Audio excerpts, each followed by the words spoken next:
نؤمن به ونتوكل عليه ونعوذ بالله من شرور أنفسنا ومن سيئات أعمالنا من يهده الله فلا مضل له ومن يضلله فلا هادي له وأشهد أن لا إله إلا الله وحده لا شريك له وأشهد أن سيدنا وسندنا ونبينا ومولانا محمدا عبده ورسوله صلى الله تعالى عليه وعلى آله وأصحابه وبارك وسلم تسليما كثيرا. أما بعد،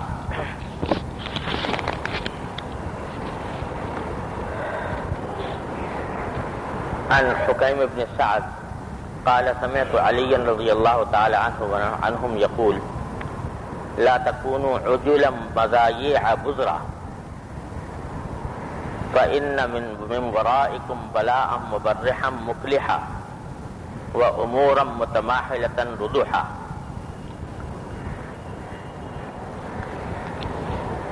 یہ ایک روایت ہے حضرت حکیم ابن سعد روایت کرتے ہیں حضرت علی رضی اللہ تعالی عنہ سے. حضرت علی مرتضی رضی اللہ تعالی عنہ کا اپنا ارشاد ہے. ارشاد ان کا اپنا ہے، لیکن صحابہ کرام رضی اللہ تعالی عنہ اجمعین دین کے بارے میں جو بھی باتیں کہتے ہیں وہ چاہے ان کی اپنی نظر آتی ہوں، لیکن در حقیقت وہ ماخوذ ہوتی ہیں یا قرآن کریم سے یا نبی کریم سرور دو عالم صلی اللہ علیہ وسلم کے کسی ارشاد سے. اس لیے ہمارے لیے وہ ایسی ہی واجب التعمیل ہیں جیسے خود رسول کریم صلی اللہ علیہ وسلم کا اپنا ارشاد. تو اس ارشاد میں حضرت علی رضی اللہ تعالیٰ عنہ نے دین کے ایک بہت اہم حکم کی طرف توجہ دلائی ہے اور دین کا ایک بہت اہم حکم بیان فرمایا ہے. فرمایا کہ لا تکونوا عجلا مذایع بزورا، تم جلد باز نہ بنو، ایسے لوگ نہ بنو جو بے تحقیق باتیں پھیلائیں اور لوگوں کے راز فاش کریں. 3 لفظ استعمال فرمائے، عجلا مذایع بزورا، کہ 3 کاموں سے بچو. ایک یہ کہ جلد بازی، جلدی سے کوئی فیصلہ کر لینا، اور دوسرا مذایع. مذایع کے معنی وہ لوگ جو کوئی بھی بات تحقیق کے بغیر لوگوں میں پھیلا دیں. مذایع عربی زبان کا لفظ ہے، مذیاع کی جمع ہے. مذیاع اس شخص کو کہتے ہیں جو بہت خبریں پھیلائے لوگوں میں. بعض لوگوں کو شوق ہوتا ہے لوگوں تک خبریں پھیلانے پہنچانے کا، اس کو کہتے ہیں مذیاع. ایسے آدمی کو مذیاع کہتے ہیں عربی میں. آج کل یہی لفظ ریڈیو کے لیے استعمال ہوتا ہے، کیونکہ ریڈیو کے ذریعے خبریں پھیلائی جاتی ہیں. اور مراد یہ ہے کہ جب کوئی واقعہ یا کوئی بات تمہارے علم میں آئے یا کہیں سے سنو تو فوراً اس کو آگے چلتا نہ کر دو جب تک کہ اس کی تحقیق نہ کر دو. کسی نے ایک بات آپ کو کہہ دیا کہ فلاں واقعہ پیش آیا ہے، تو ایک راستہ تو یہ ہے کہ آپ ادھر سنا اور ادھر آگے دوسرے کو بتا دیا کہ جی فلاں واقعہ پیش آیا.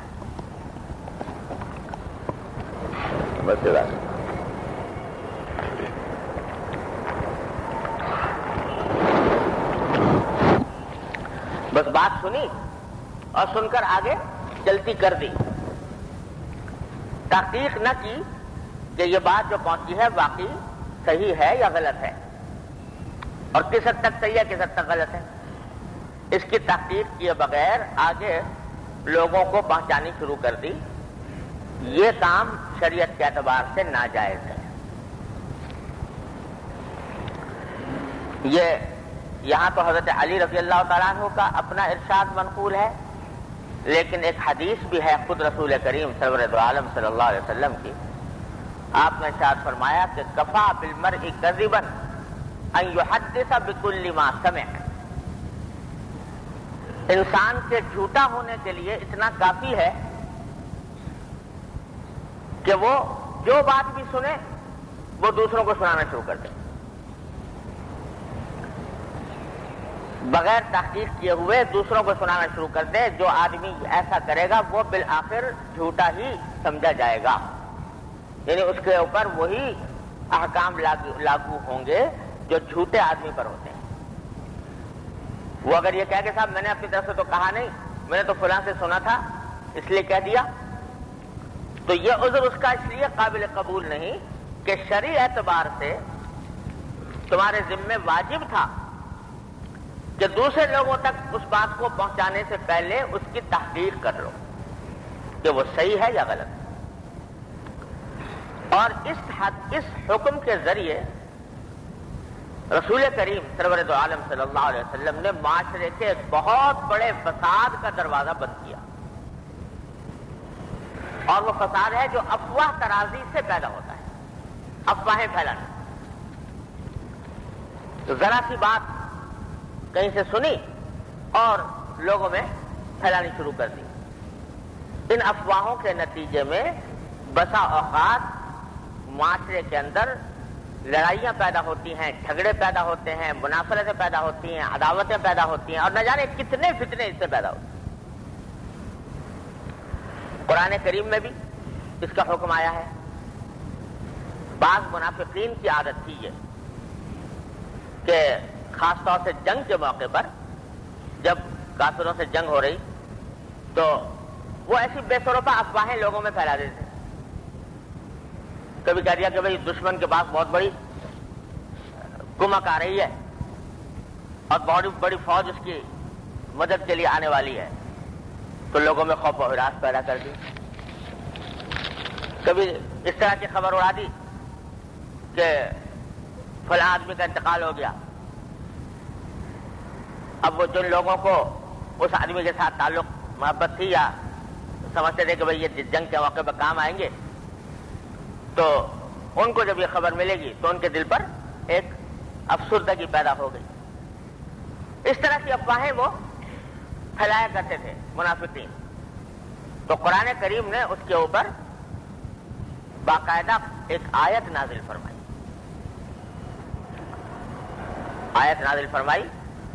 کہ وَلَوْ رَدُّوهُ إِلَىٰ کیسے وَلَوْ رَدُّوهُ إِلَىٰ أُولِي الْأَمْرِ لَعَلِمَهُ الَّذِينَ يَسْتَنبِطُونَهُ مِنْهُمْ، کہ یہ لوگ جو افواہیں یہ منافقین پھیلاتے ہیں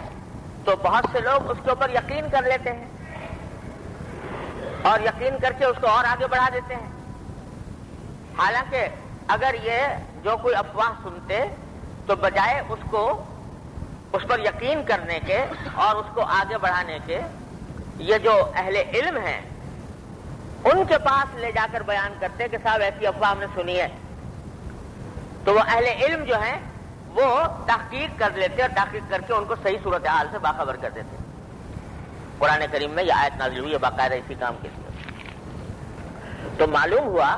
کہ یہ افواہ سازی اور افواہ ترازی اور افواہیں پھیلانا یہ قرآن اور سنت اور صحابہ کرام رضی اللہ تعالیٰ عنہم اجمعین کے ارشادات کی روشنی میں ایک گناہ ہے۔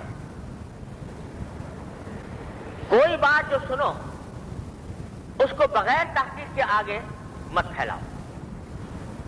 سب سے پہلی بات تو یہ ہمارے معاشرے کے اندر یہ معاملہ اتنا بڑھ گیا ہے، اتنی خرابی پیدا ہوئی ہے اس معاملے میں کہ جس کی کوئی حد و حساب ہے۔ اول تو آدمی اکثر اوقات لوگ جو ہیں وہ کوئی ایسی بے تحقیق بات روانہ کر دیتے ہیں جو دل میں خیال پیدا ہوا، گمان، ابھی اس کی تحقیق نہیں ہے،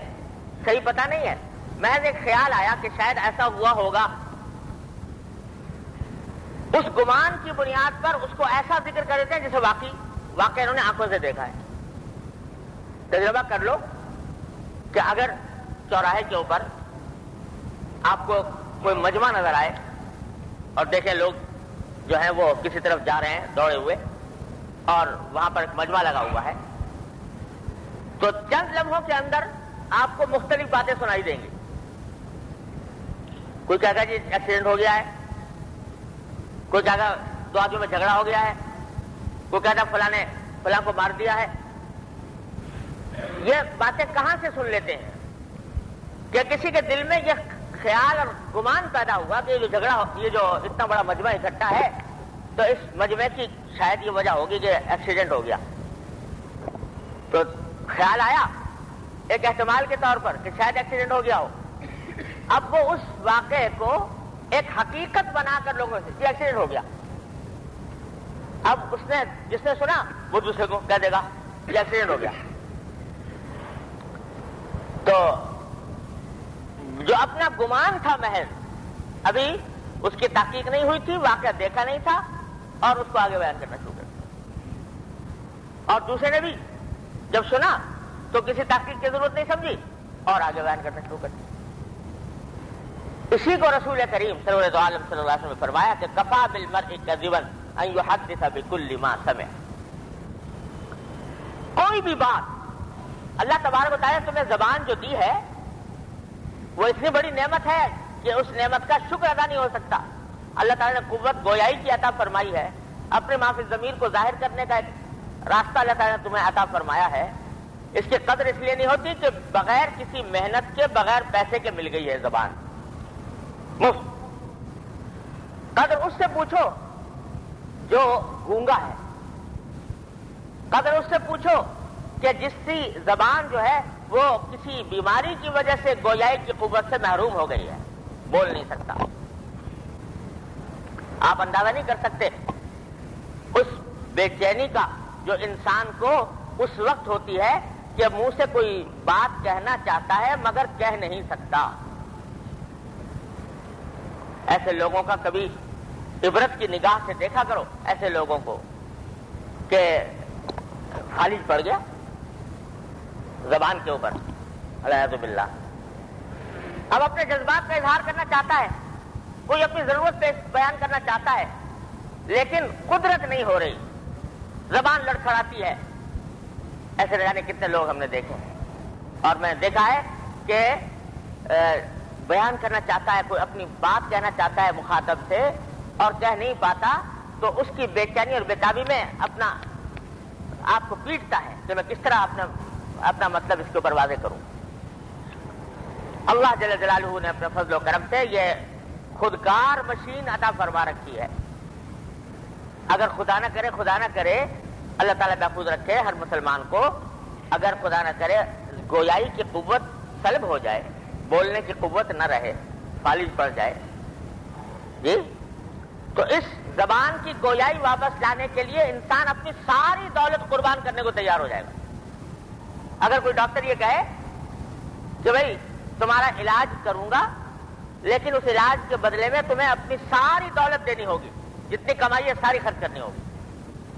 اور تمہاری گویائی کی قوت اس وقت واپس آئے گی، تو بتاؤ کون ہے جو یہ کہے کہ نہیں صاحب پیسے رکھوں گا اور گویائی کی قوت نہیں چاہیے؟ ہر آدمی تیار ہوگا کہ بھائی کیا کروں، جو کچھ کمائی ہے وہ دے دوں لیکن کسی طرح میری گویائی کی قوت واپس آ جائے۔ تو لاکھوں کروڑوں خرچ کرنے کو تیار اس گویائی کی قوت حاصل کرنے کے لیے۔ اللہ تبارک و تعالیٰ نے اپنے فضل و کرم سے بیٹھے بٹھائے، بغیر کسی محنت کے، بغیر کسی پیسے کے، مفت یہ زبان دے دی ہے ہمیں، آپ کو، اور گویائی کی قوت عطا فرما دی ہے۔ تو جب اللہ جل جلالہ نے یہ نعمت عطا فرمائی تو اس کا ساتھ، نعمت عطا فرمانے کے ساتھ کچھ تھوڑی سی پابندیاں لگا دی ہیں کہ بھائی اس نعمت کو استعمال ضرور کرو، فائدہ اٹھاؤ، لیکن اس کے اوپر کچھ شرطیں عائد ہیں، کچھ پابندیاں عائد ہیں۔ ان شرطوں اور پابندیوں کے ساتھ اس زبان کو استعمال کرو۔ یہ نہیں کہ زبان کیسی کی طرح چل رہی ہے اور جو منہ میں آ رہا ہے وہ بول رہے ہو. یاد رکھو جو لفظ تمہاری زبان سے نکل رہا ہے اللہ جل جلالہ کے ہاں ریکارڈ ہو رہا ہے,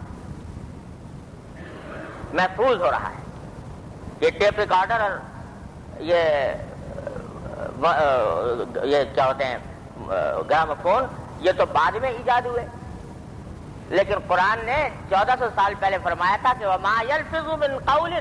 إِلَّا لَدَيْهِ رَقِيبٌ عَتِيدٌ. انسان جو بات زبان سے نکالتا ہے اللہ تبارک و تعالیٰ کے ہاں ایک اس کی نگرانی کرنے والا بیٹھا ہے جو اس کو ریکارڈ کر رہا ہے ایک ایک لفظ کو. اور یہ سائنس نے تو بعد میں یہ بات دریافت کی کہ منہ سے جو الفاظ نکلتے ہیں تو وہ فنا نہیں ہوتے, آوازیں جو نکلتی ہیں وہ فنا نہیں ہوتی, محفوظ رہتی ہیں فضا میں, اور اسی محفوظ رہنے والی آوازوں کو اکٹھا کرنے کے لیے مختلف آلات وجود میں لائے گئے. لیکن اللہ جل جلالہ نے پہلے فرما دیا تھا کہ جو کچھ منہ سے نکال رہا ہے وہ سب ریکارڈ ہو رہا ہے. یہ مت سمجھو کہ میں نے منہ سے کوئی لفظ نکال دیا یا کوئی بات کہہ دی تو بس کہہ دی اور فنا ہو گئی. اللہ تبارک و تعالیٰ کے یہاں لکھی جا رہی ہے, اور جب لکھی جا رہی ہے قیامت کے دن پورا ٹیپ سنا دیا جائے گا تمہیں کہ تم نے فلاں وقت میں یہ بات کہی تھی, اور جب فلاں وقت میں یہ بات کہی تھی تو بتاؤ کس بنیاد پر کہی تھی, یہ کہنا تمہارے لیے جائز تھا یا ناجائز تھا, حلال تھا یا حرام تھا. وہاں ایک ایک جملے کے بارے میں, ایک ایک لفظ کے بارے میں سوال ہوگا. اور اگر الفاظ کا بھی وزن ہوگا, وہاں پر ایک ایک لفظ کا وزن ہوگا, تولے جائیں گے الفاظ کہ کیا الفاظ زبان سے نکالے ہیں کسی نے کس وقت میں. تو یہ مت سمجھو کہ یہ سرسری سی بات ہے کہ منہ سے ایک بات نکال دی, نہیں, ایک ایک لفظ ریکارڈ ہو رہا ہے, ایک ایک لفظ کا جواب دینا ہے. اللہ تعالیٰ میرے والد ماجد قدس اللہ تعالیٰ سدہ کے درجات بلند فرمائے. انہوں نے ایک نصیحت فرمائی تھی اور الحمدللہ اس نصیحت سے کم از کم مجھے بہت فائدہ پہنچا. میں شروع سے کچھ مضمون لکھا کرتا تھا, تو جب کسی مخالف کے بارے میں مضمون لکھتا, ایسے آدمی کے بارے میں جس کے نظریات اپنے سے مختلف ہیں, اس کی تردید میں دوسرے فرقے کے کسی آدمی کے بارے میں, تو نوجوانی کا زمانہ تو ذرا جوش خروش میں لکھ دیے, اور اس میں تان و تشنی اور فقرہ بازی, فقرے کسنے کا انداز. تو حضرت والد صاحب صلی اللہ علیہ وسلم نے فرمایا کہ بھائی یہ جو تمہاری تحریر ہے فقرے بازی والی, کہ فقرے چست کر دیے اور طنز کیا اور تعریض کی اور تان و تشنیع کی, اگر تم یہ لکھ رہے ہو اپنے ہم خیال لوگوں کو خوش کرنے کے لیے, تاکہ اپنے ہم خیال لوگ تعریف کریں کہ بھئی واہ واہ بڑا کیا منہ توڑ جواب دیا اور کیا خوبصورت جملہ فٹ کیا, تب تو تمہاری یہ تحریر کامیاب ہے. بے شک جو تمہارے ہم خیال لوگ ہیں وہ اس کو پڑھ کر تمہاری تعریف کریں گے کہ صاحب کیا بہترین فقرے لکھے ہیں اور کیا خوبصورت جواب دیا ہے. لیکن اگر پیش نظر یہ ہے کہ جو شخص غلط راستے پر جا رہا ہے اس کو دعوت دی جائے صحیح راستے پر لانے کی, تو پھر یہ تمہاری تحریر بالکل ناکام ہے. اس واسطے کہ جس شخص کے اوپر تم نے فقرہ چست کیا ہے اور جس کے اوپر تان و تشنیع کی ہے, وہ جب اس کو پڑھے گا تو اس کے دل میں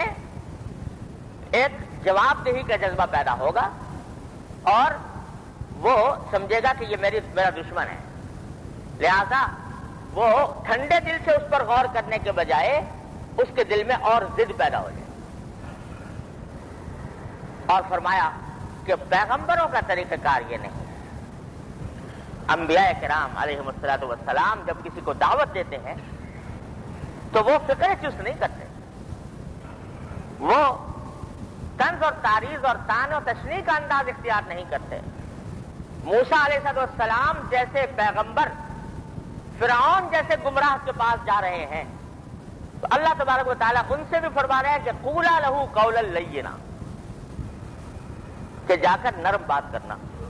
فرعون سے جو خدائی کا دعویٰ کر رہا ہے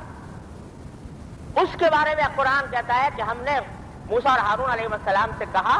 کہ جب جاؤ گے اور دعوت دو گے تو قولا لہو قولا لینا، ان سے جا کر نرمی سے بات کرنا، لعلہ یتذکر و یخشی۔ تو میرے والد ماجد فرماتے تھے کہ تم موسیٰ علیہ السلام سے بڑے مصلح نہیں ہو سکتے، اور تمہارا مخالف فرعون سے بڑا گمراہ نہیں ہو سکتا۔ جب اس کو یہ کہا جا رہا ہے کہ نرم بات کرنا، تو دوسرے کے بارے میں کیسے اندازہ کر سکتے ہو کیا حکم ہوگا؟ اس واسطے انبیاء کرام کبھی فکرے نہیں چست کرتے، کبھی کسی کے اوپر تان و تشنی کا انداز اختیار نہیں کرتے، وہ تو مخلصانہ، خیر خواہانہ، ہمدردانہ دعوت دیتے۔ لہذا یہ فقرہ بازی کا انداز چھوڑو۔ اب پھر وہ جملہ جو میں عرض کر رہا تھا، یہ فرمایا کہ یاد رکھو جو کلمہ تم نکالو چاہے زبان سے یا قلم سے، جو جملہ زبان نکالو زبان سے یا قلم سے، تو پہلے یہ سوچ لو کہ اس جملے کو کسی عدالت میں ثابت کرنا ہے، عدالت میں ثابت کرنا ہے، اس کا ثبوت پیش کرنا ہے کسی عدالت میں۔ اگر عدالت میں ثبوت پیش کر سکتے ہو تو اس بات کا جو کہہ رہے ہو تو کہو اور لکھو، لیکن اگر عدالت میں ثبوت پیش نہیں کر سکتے تو اس کو زبان سے نہ نکالو، قلم سے نہ نکالو۔ کیوں؟ اس لیے کہ اول تو اس دنیا میں یہ واقعات پیش آ سکتے ہیں کہ جو زبان سے کلمہ نکالا، ہو سکتا ہے کسی وقت تمہارے اوپر کوئی مقدمہ قائم ہو جائے اس کلمے کی وجہ سے، اور واقعی تمہیں اس کا ثبوت دنیا میں پیش کرنا پڑے۔ ہوتا رہتا ہے، کسی کو پتہ نہیں ہوتا کہ میں کیا لفظ بول رہا ہوں اور اس کا ثبوت مجھے کس طرح پیش کرنا پڑے گا۔ آج ایک شخص وزیر اعظم ہے اور سیاہ و سفید کا مالک ہے، زبان سے کلمہ نکال دیا، مقدمہ دائر ہو گیا کہ جی وہ کلمہ کیا کہا تھا، اور اس کلمے کے نتیجے میں کیا واقعات پیش آئے، مقدمہ چل رہا ہے، ثابت کرنا پڑ رہا ہے عدالت میں۔ بڑے سے بڑے آدمی کو یہ واقعہ پیش آ جاتا ہے، اور اگر بالفرض اس دنیا میں پیش نہ آئے تو ایک عدالت تو آخر میں لگنی ہے، اللہ جل جلالہ کی عدالت، جس میں دودھ کا دودھ پانی کا پانی ہونا ہے، اور وہاں خود تمہارے اعضاء گواہی دیں گے تمہارے خلاف۔ قرآن یہ کہتا ہے اگر تم انکار بھی کرنا چاہو تو تمہارے اعضاء، تمہارے ہاتھ، تمہارے پاؤں، تمہاری دوسرے اعضاء وہ گواہی دیں گے تمہارے خلاف، تمہاری زبانیں تمہارے خلاف گواہی دیں گی۔ تو اس واسطے ہر فقرہ زبان سے نکالنے سے پہلے سوچ لو کہ اسے کسی عدالت میں ثابت کرنا ہے۔ اگر انسان یہ اصول پلے باندھ لے تو کبھی وہ کوئی خلاف تحقیق بات زبان سے نہ نکالے، کبھی نہ کہے، اور زبان سے جو بات نکلے وہ تلی ہوئی نکلے، نپی تلی بات ہو جو تحقیق سے ثابت ہو۔ اب یہ جو افواہ ترازی ہمارے ہاں معاشرے کے اندر پھیل گئی ہے، اور خاص طور سے مخالفین کے بارے میں، جو ہمارا مخالف ہے، سیاسی مخالف ہو، ذاتی مخالف ہو، مذہبی مخالف ہو، اس کے بارے میں تو کچھ تحقیق کرنے کی ضرورت ہے ہی نہیں، جس پر چاہا الزام لگا دیا کہ جی فلاں نے پیسے کھائے ہیں، اور لوگوں کو پیسوں کی مقدار بھی بہت خوب جلدی سے معلوم ہو جاتی ہے کہ فلاں نے اتنے کروڑ روپیہ لیا ہے، فلاں نے اتنا لاکھ روپیہ لیا ہے، فلاں نے اتنا پیسہ ہضم کیا ہے، بڑی تعداد، بالکل فیکشن فگر کے ساتھ پکی تعداد جو ہے وہ لوگوں کو فوراً معلوم ہو جاتی ہے، اور اس تعداد کو آگے بڑھا دیتے ہیں۔ یہ پتہ نہیں کہ اس وقت تم نے آگے بڑھا دیا، لیکن جس وقت اللہ تبارک و تعالیٰ کیا حساب ہوگا تو ایک ایک لفظ کا حساب دینا ہوگا، کیا لفظ بولا تھا۔ اس بات نے ہمارے معاشرے میں ایک فساد برپا کر رکھا ہے، فساد برپا کیا ہوا ہے، کچھ ٹھکانا نہیں ہے۔ اللہ تبارک و تعالیٰ اپنی رحمت سے نبی کریم صلی اللہ علیہ وسلم کے اس ارشاد پر عمل کی توفیق عطا فرما دے. اور اس کا کانٹے کی بات وہی ہے جو والد صاحب سے میں نے نقل کی کہ یہ دیکھو کہ جو بات کہہ رہے ہو وہ ثابت کر سکتے ہو کہ نہیں کر سکتے. روز یہ واقعہ پیش آتا ہے. آنے والے نے بات کہہ دی, بھائی کیسے معلوم ہوئی؟ تو یہ لوگ کہتے ہیں, بس لوگ کہتے ہیں. ایک حدیث امام غزالی رحمۃ اللہ علیہ نے احیاء العلوم میں نقل کی ہے, سند کے اعتبار سے تو کچھ مضبوط نہیں ہے لیکن ہے بڑی حکیمانہ. تو اس میں حدیث کے الفاظ اس کے یہ ہیں کہ بئس مطیۃ الکذب یقول الناس, جھوٹ کی بدترین سواری یہ لفظ ہے جو لوگ کہتے ہیں. یعنی جو آدمی احتیاط کرنا چاہتا ہے ذرا کہ بھائی کہیں تحقیق تو مجھے ہے نہیں, تو یہ بات آگے خود کہوں تو میں پکڑا جاؤں گا کہ جھوٹ بولا, تو وہ اس جھوٹ, لیکن دل چاہتا ہے کہ اس کو آگے بڑھاؤں, تو کہتے ہیں وہ سواری بنا لیتا ہے اس فکرے کو کہ لوگ کہتے ہیں. بھائی لوگ تو یوں کہتے ہیں, تو یہ جملہ بولا لوگ تو یوں کہتے ہیں, یعنی اپنے اوپر سے ذمہ داری ہٹا لی بتا میں خود کہ میں نہیں کہتا, لوگ کہتے ہیں. اور اس لوگ کہتے ہیں کہ پردے میں بات آگے چلا دی, جو مقصد تھا وہ حاصل ہو گیا, جو لوگوں میں وہ بات پھیل گئی, اور اپنے آپ کو بتا میں خود یہ کہہ کر بچا لیا کہ لوگ کہتے ہیں. تو اس حدیث میں فرمایا کہ یہ در حقیقت جھوٹ کی بدترین سواری ہے. ارے بھائی اگر تمہیں تحقیق نہیں ہے کہ یہ بات جو لوگ کہہ رہے ہیں وہ صحیح ہے یا غلط ہے, تو آگے اس کو چلانے کی ضرورت کیا پیش آ گئی تمہیں؟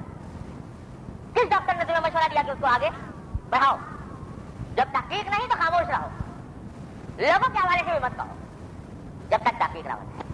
یوں تو یہ ہر بات کے بارے میں یہ بات درست ہے, لیکن خاص طور سے ایسی باتوں کے بارے میں جن کا اثر لوگوں کی زندگیوں پر پڑتا ہو, لوگوں کی زندگیوں پر اثر پڑتا ہو, لوگوں کے اوپر کوئی الزام لگتا ہو, چاہے وہ آدمی کتنا ہی برا کیوں نہ ہو, فاسق ہو فاجر ہو کچھ ہو, لیکن اس کے فاسق فاجر ہونے کے یہ معنی نہیں ہے کہ تم جھوٹے الزام لگانے شروع کر دو اس کے اوپر. ایک آدمی بدنام ہو گیا معاشرے کے اندر کسی وجہ سے, اب لوگ سمجھتے ہیں کہ بدنام تو ہے تو مرتے تمہارے شاہ مدار, پہلے کہ بدنام تو ہے لہٰذا اور جتنے چاہے جھوٹ اس کے سر کرتے رہو اور الزام لگاتے رہو, اس واسطے کہ بیچارہ بدنام تو ہے ہی, الزام لگاؤ گے تو لوگ آپ یقین کر لیں گے آگے ایسا ہی ہے یا کیا ہوگا صحیح. لیکن تم نے جو الزام لگایا بے تحقیق اس شخص کے اوپر, وہ الزام کا جواب تمہیں اللہ کے سامنے دینا.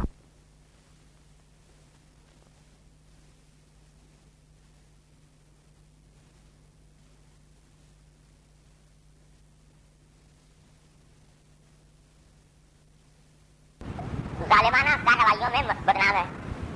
بہت سے بے گناہوں کو قتل کیا, علماء کرام کو حفاظ کرام کو قتل کیا, اور بہت سی باقیوں کی طرف منسوب بدنام تو ہے. تو حضرت عبداللہ بن عمر کی مجلس میں کسی نے حجاج بن یوسف کی برائی کی اور اس کے اوپر کوئی الزام لگایا.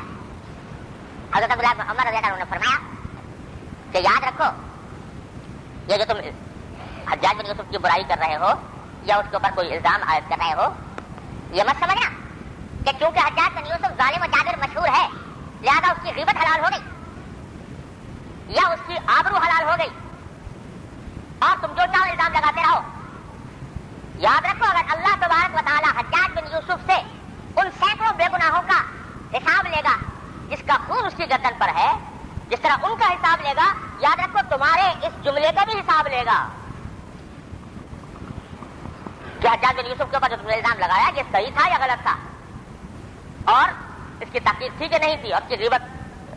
غیبت جائز تھی تمہارے لیے ناجائز تھی, اس کا بھی حساب لے گا. تو یہ نہیں کہ ایک آدمی اگر بدنام ہو گیا تو جو چاہو اس کے اوپر چٹیاں جڑتے چلے جاؤ, جو چاہو اعتراض کرتے رہو. اللہ تبارک و تعالیٰ کے ہاں ہر ایک کے ساتھ انصاف ہے, لہذا اس ایک